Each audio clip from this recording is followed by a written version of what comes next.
Has it been 4 years already? I guess it must be. Because once again, World Cup fever is everywhere. And still, no one has invented an effective jab against it. I mean, I really can't be doing with the beautiful game in general. I've almost always found it intensely boring and definitely not worth the weekly stress and agony experienced by those who feel the opposite. But even so, when I was younger, like everyone else, I would tune in for the World Cup, the great national unifier, at least for a couple of weeks, before people went back to despising each other for living in different cities with stadiums. Because at least the names made sense. England was made up of English players, Mexico was made up of Mexican players, Spain, Spanish, Turkey, Turkish, and so on and on. There was a time when the leagues were like that, I think. The players who played for Liverpool were mostly from Liverpool. The players who played for West Bromwich were from West Bromwich. But as football became more and more about generating huge profits for club owners, that all got lost. The more successful a team became, the more it could slough off local talent and buy in players from elsewhere to boost share value, to the point where now, really, there's hardly any connection between a team and the city which gives it its name. Well, other than location. You may as well support anyone.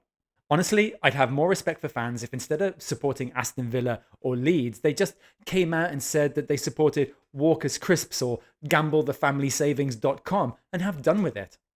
There's so much money sloshing around football with all its transfers and corporate sponsorships, its Hollywood investors and petrochemical state investors and Russian oligarchs.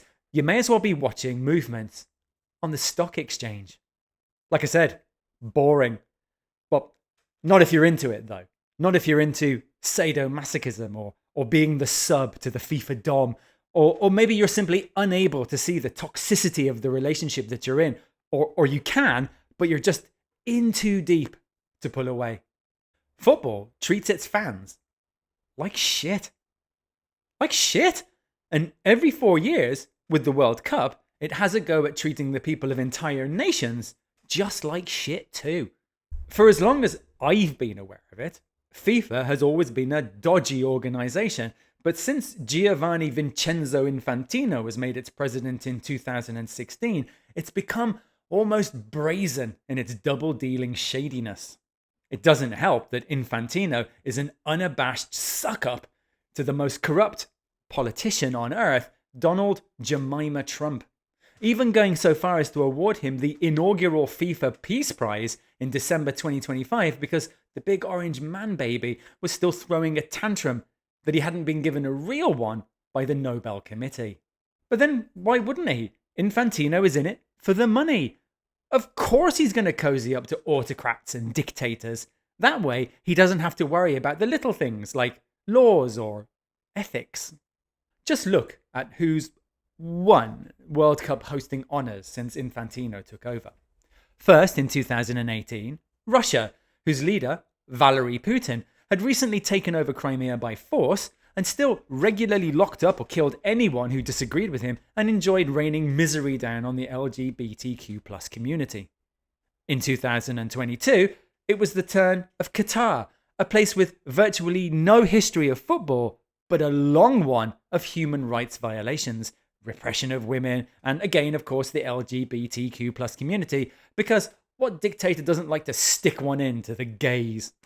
On top of that, the whole World Cup infrastructure, which didn't exist up until that point, was built on the backs of migrant slaves, many of whom died. There were also rumours of alleged bribery. I'm sure that never crossed Infantino's mind, though. Still, if the deaths of slaves isn't enough to put you off watching some men kick a ball, you're also probably not going to let it bother you when it comes to watching the same men kick another ball in a country whose president is rolling back women's rights, is engaged in blatant corruption, is ushering in an age of backward ultra-conservative religious nuttery, and is in the process of locking up countless US citizens and immigrants and separating children from their parents. But hey, football, it's not about politics, is it? It's about sport, about bringing people together. Fuck off. If Infantino carries on the way he's going, I'm sure we can soon expect to see Palestinian slaves, although they'll obviously be labeled something more sports positive like joy facilitators or beautiful emissaries, building football stadiums over the rubble and lost corpses of Gaza. While, in the meantime, Gwyneth Paltrow fires goop fanny eggs at their faces right out of a taut, privileged vagina. Because sport. Still, if appalling human rights abuses aren't enough to sway you, how about naked self-interest? Even the hardline authoritarian regimes of Russia and Qatar knew enough to let hordes of foreigners through customs because they were interested in a nice bit of sports washing. That was well worth a bundle of notes in Infantino's back pocket.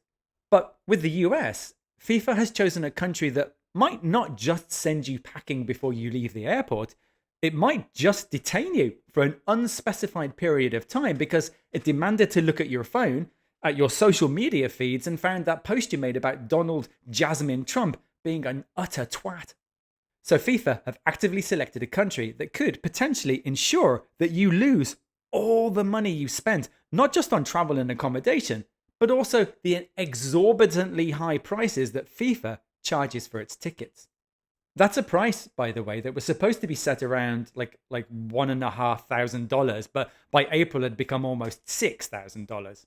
FIFA says it uses something called variable pricing rather than the dynamic pricing that pissed off Oasis fans a couple of years ago.